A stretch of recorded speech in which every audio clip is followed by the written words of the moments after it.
Hi, my name is Dawn Walker and I'm from Stevenson Ranch, California. I am going to show you today how to make butternut squash lasagna.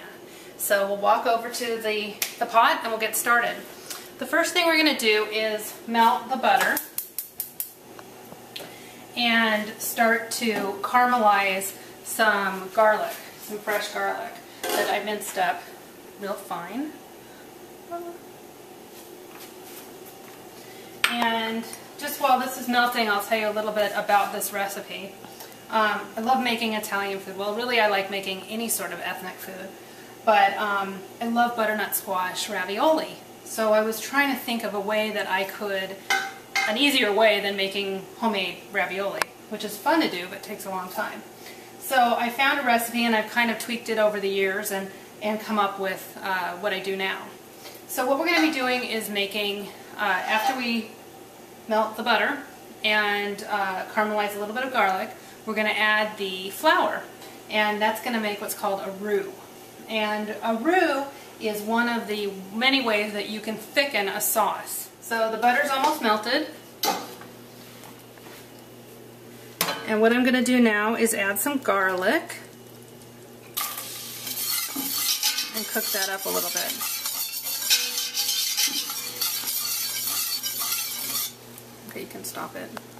Okay, so the butter's now melted and the garlic is slightly brown. There's actually a little bit of browned butter in there, which I love, that nuttiness flavor with the sweetness of the butternut squash. So now what we're going to do is we're going to add the flour. And I'm going to add some salt for taste.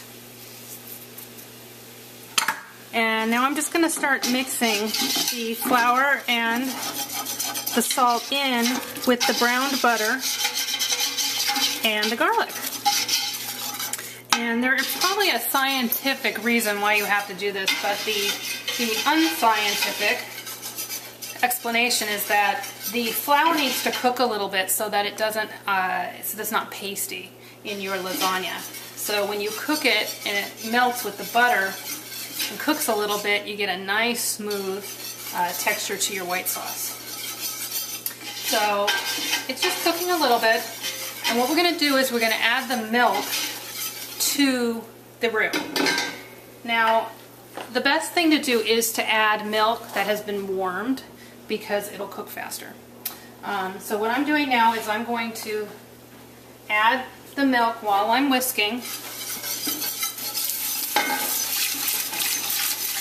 Our white sauce is thickened, and you can tell that it's thickened, one, just because the way that the spoon leaves a trail. See how it leaves a trail? You can tell it's kind of thick. But another way also is if you take a spoon and you dip it in and it coats the back of the spoon, you know that your sauce is thickened. Now what I'm going to do also is I'm going to taste it and just see see if it needs some more salt, which it does. And then I'm also going to go ahead and add some fresh rosemary. And this kitchen is smelling very good right now. I'm going to stir that up, and it's going to start to infuse the rosemary smell. I have rosemary in my garden. It smells so good. Fresh rosemary is just, my husband just loves it. I put it on my palms, and you know. And right now what I'm going to do is add my butternut squash. What I've done is I peeled the butternut squash, and then I scooped out the seeds and I roasted it with a little olive oil and salt for about a half an hour at 425. And it looks gorgeous. I didn't brown it, I just wanted to make the butternut squash tender. So what I'm going to do is I'm going to gently add this to my sauce. And I don't want to mix it too much. I don't want all the big nice chunks of butternut squash to mush in the sauce. I just want it incorporated in nice, get it all covered with, all the pieces of the squash covered with the sauce. Right. What I'm going to do is take about a cup of the butternut squash sauce and just squish it around the bottom of the pan. And I'm going to start laying my lasagna noodles. Now it doesn't really matter if the lasagna noodles fall apart or break apart, because when it's in with the sauce and the squash, you're not really going to notice if the lasagna pieces aren't perfect. I just take the scissors and cut them down to the length that I want on the bottom of the pan. And I've put a little olive oil on the noodles so that they don't stick together.